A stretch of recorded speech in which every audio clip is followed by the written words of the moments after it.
So, welcome to the vlog.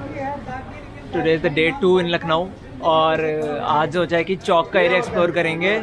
Along with me एक college friend है local from here जो हमें guide करने वाली है और ये अपने में बिजी है एज यूजुअल. तो चौक के अराउंड के एरिया 3-4 स्पॉट्स हैं और जो सब भी कुछ खाने पीने का आपको मैं दिखाऊंगा. सो देखते रहिएगा, बढ़िया कंटेंट आएगा. दिन का पहला ईटरी स्पॉट फॉर ब्रेकफास्ट था दुर्गा खस्ता कॉर्नर. ये लाटोच रोड या गौतम बुद्ध मार्ग जब चारबाग स्टेशन की तरफ से आते हैं तो ऑन द लेफ्ट पड़ता है. एक प्लेट खस्ता अबाउट ₹30 का आता है. इसकी फिलिंग काफ़ी हद तक कचौड़ी जैसी ही होती है. कुछ एलिमेंट्स हैं जो इसके टेस्ट को और बढ़ा देते हैं.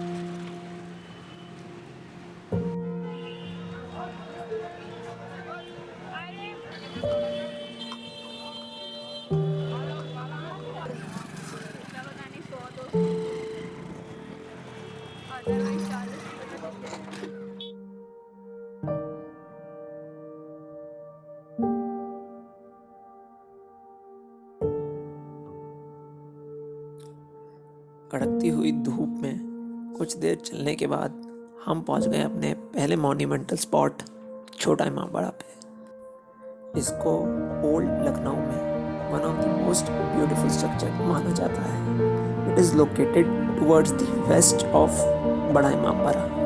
यहाँ की एंट्री फी ₹50 पर पर्सन है और इसको Mohammad Ali Shah the third nawab of Awadh ने बनाया था specially for the Shia Muslims. ये है bathing area of the nawabs and their queens. तो एक साइड पे मेल्स के लिए था एंड दूसरे साइड पे फीमेल्स के लिए था.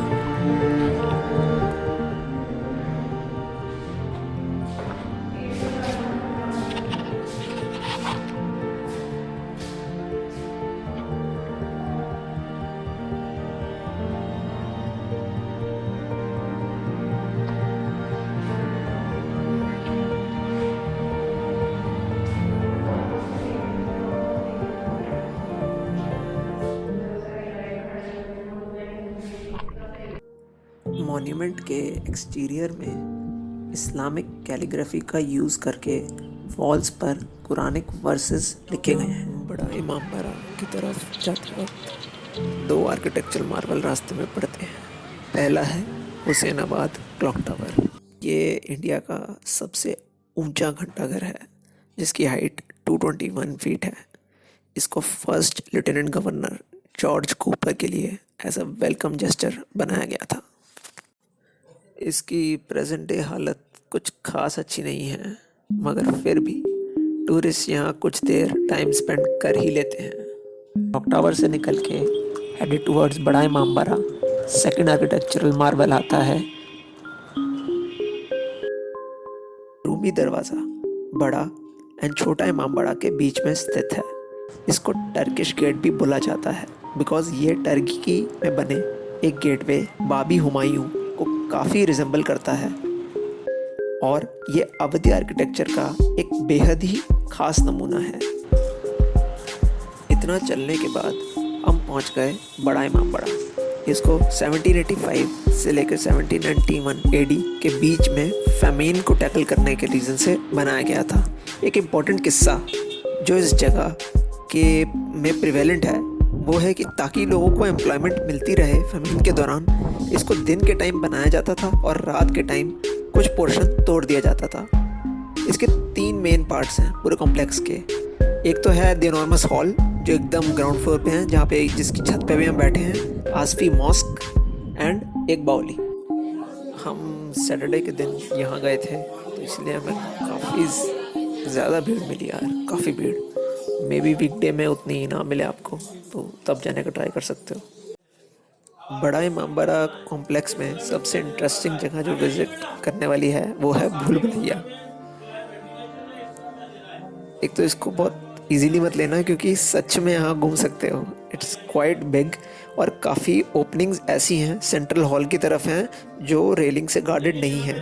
तो एकदम से रास्ता घूमते ही वहाँ पे खुलेगा and you can just step forward and गए नीचे. तो इन सब का ध्यान रखना। थोड़े क्राउड के साथ घूमोगे तो बेस्ट रहेगा, मज़ा खूब आएगा।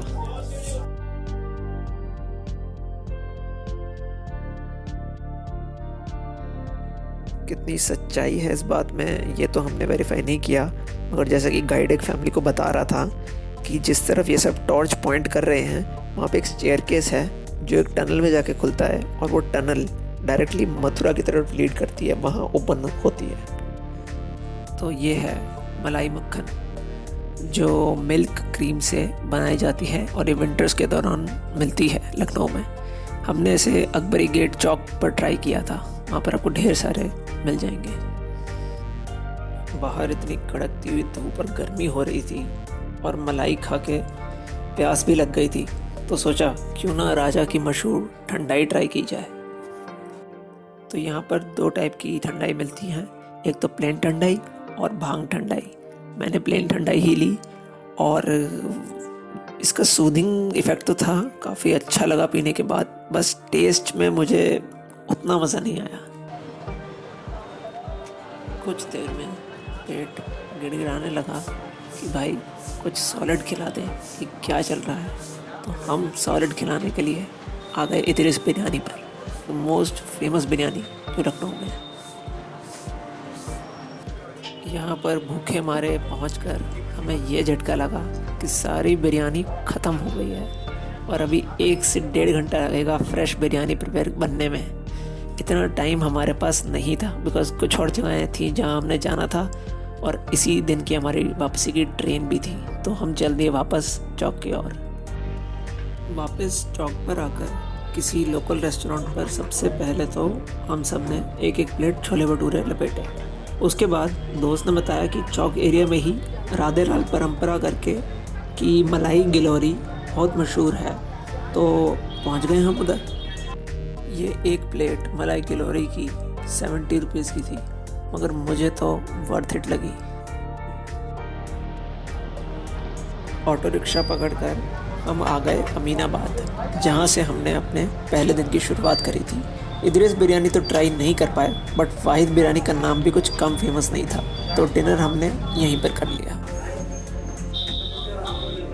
तो यहाँ की मटन बिरयानी का काफ़ी सुना था हमने वाहिद की, तो एक तो वो ली और साथ में रायता लिया। बिरयानी तो थी ही बहुत टेस्टी, मगर रायता भी कुछ कम नहीं था, तो साथ में इनका कॉम्बिनेशन बहुत अच्छा बन रहा था, मज़ा ही आ गया यार। अमीनाबाद एरिया बिरयानी या कबाबों से ज़्यादा चिकन करी एम्ब्रॉयडरी की कुर्तीज़ के लिए फेमस है। होलसेल शॉप्स चांदनी चौक की तरह यहाँ भरी पड़ी हैं, तो अगर लखनऊ से कोई सोवेनियन ले जाना चाहो तो मैं तो यही सजेस्ट करूँगा कि चिकन करी एम्ब्रॉयडरी की जो बहुत सारी डिफरेंट टाइप की कुर्ती आती हैं उनमें से कोई अपनी फैमिली या फ्रेंड्स के लिए ज़रूर ले जाना यार, सस्ता भी है और क्वालिटी भी एक नंबर है। फाइनली जिस कॉलेज फ्रेंड ने हमको पूरा दिन लखनऊ के प्राइम स्पॉट्स घुमाए, she invited us to her home. They had this really huge पुश्तैनी लखनऊई स्टाइल हाउस। उसकी मदर ने हमें बहुत ही लजीज veg kebab with rumali roti and chutney खिलाया, followed by lip smacking custard. And उसके फादर ने हमें लखनऊ के एक आध बहुत ही अलग से किस्सों से वाकिफ़ कराया, और यहाँ से ढेर सारी यादें बटोर कर हम निकल पड़े चारबाग स्टेशन की तरफ, दिल्ली के लिए वापसी की ट्रेन पकड़ने। So, hope you all enjoyed watching all the clips, photos जो सब भी मैंने डाला। अभी मैं श्योर नहीं हूँ क्या डाला होगा, बट या जैसा भी लगा, आज काफ़ी हेक्टिक डे हमारा रहा और हमने काफ़ी सारी जगह कवर करी with that. So hope you all enjoyed watching this clips, and जैसा भी था अपना फीडबैक देना कमेंट सेक्शन में, और तुम्हारा ही है। Lucknow was awesome, city of nawabs didn't fail to impress us as well. तो या विद दैट कीप एक्सप्लोरिंग, आगे और वीडियोस आएंगी। ये अच्छी लगी हो तो सब्सक्राइब मारना, लाइक मारना यार, ठीक है। Goodbye for now.